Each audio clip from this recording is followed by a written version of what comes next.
Let's study about stars and the universe. The Sun as a star. The Sun is a medium sized star at the center of our solar system, mostly hydrogen plus helium. Emits radiation mainly in IR, visible, and UV. Nuclear fusion in stars. Stars are huge balls of hydrogen gas. In the core, hydrogen nuclei fuse to form helium, releasing huge energy. Example of fusion reaction is here. Fusion, energy source of all stable stars. You must know stars get their energy from nuclear fusion of hydrogen into helium, exactly which is shown in this equation. Let's discuss the scale of the universe. Key definition: universe, a large collection of billions of galaxies, all of space. Galaxy, a large collection of billions of stars. Milky Way, our galaxy. The Sun is 1 billion of stars in the Milky Way. Hierarchy: small to big. So planet leads to star, then galaxy, and then we have universe.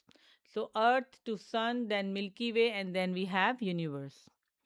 Astronomical distances. Light year distance, light travels in 1 year. What its value? Its value is approximately 9.5 times 10 power 12 kilometer. Milky Way diameter is approximately 100,000 light years. Let's discuss star formation, early life stages. All stars start the same way. Number 1, nebula, a giant cloud of gas and dust. Gravity pulls particles together. Then we have protostar, collapsing cloud form a hot dense ball of gas. Density increase, collision increase, and then temperature also increase. Then we have stable star main sequence. When the core hot enough for fusion to start, hydrogen turns to helium and then releasing energy. Forces are balanced. Gravity inverts thermal pressure from hot gas fusion outwards. This balance equals to equilibrium and then star is stable. Now let's discuss life cycle of a star. A low mass star like a sun up to approximately 8 times sun's mass. Sequence is nebula to protostar to main sequence stable star, then to red giant, then planetary nebula to white dwarf. Let's discuss what is red giant. Hydrogen in core runs out and fusion slows down. Core shrinks and heats up, outer layer expand and cool, star become red. Helium fuses to carbon. What is planetary nebula? Heliums run out, core collapses, outer layers are pushed off, glowing shell of gas. Then we have white dwarf, hot, dense, collapsed core. No fusion, just slowly cools and dims over time. Let's discuss high mass star, much bigger than Sun. Sequences from nebula to protostar to main sequence, then red supergiant, supernova to neutron star or black hole. Red supergiant, shorter life, millions of years. Hydrogen run out, heavier elements formed in core by fusion, helium to carbon, two heavier elements up to Fe. Outer layers expand, core contracts repeatedly. Supernova. Fusion stops once iron forms. No more energy from fusion. Core collapses violently and there is huge explosion. Outer layers ejected, new nebula, new star system can form. Elements heavier than iron are made in the supernova and scattered into space. Neutron star black hole. Neutron star very dense core made almost entirely of neutrons. If the core is very massive, continue collapsing. Black hole gravity so strong even light cannot escape. Let's talk about galactic redshift and Doppler effect. Doppler effect for light. If source moves towards observer, wavelength decreases, shift to blue and blue shift. If source moves away, wavelength increases, shift to red and red shift. In visible spectrum, red, longest wavelength, lowest frequency. Red shift in galaxies.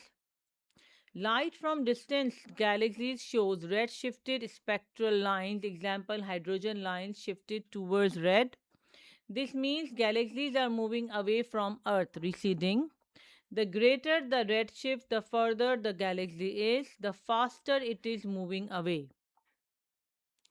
Let's discuss the Big Bang theory. Basic idea: universe started about 14 billion years ago from a very small hot dense point. A huge expansion, the Big Bang, occurred. Universe has been expanding and cooling ever since. Evidence number 1: galactic redshift. Almost all galaxies shows redshift, they are moving away. More distant galaxies shows greater redshift, moving away faster. This implies space itself is expanding. In the past, galaxies were closer together, supports a beginning. Evidence 2: cosmic microwave background radiation, CMBR.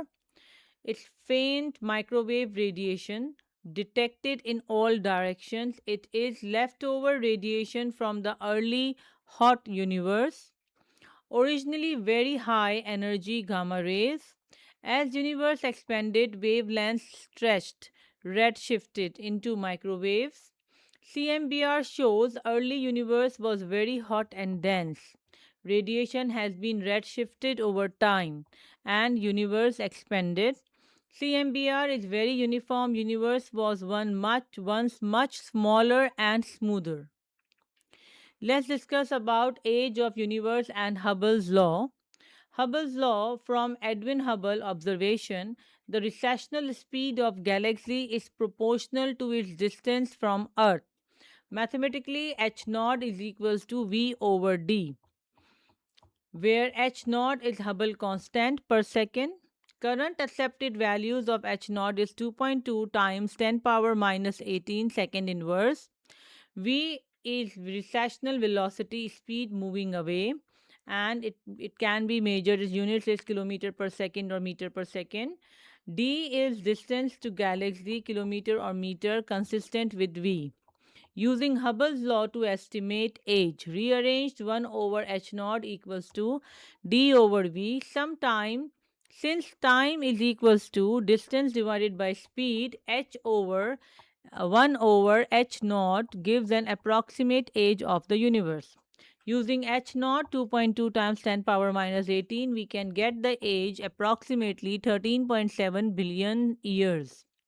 How values are measured conceptually: velocity v from redshift of light from galaxy, then distance from brightness of standard candles like a certain supernova. With this, we have finished our chapter. See you in our examination and past paper question and its explanations.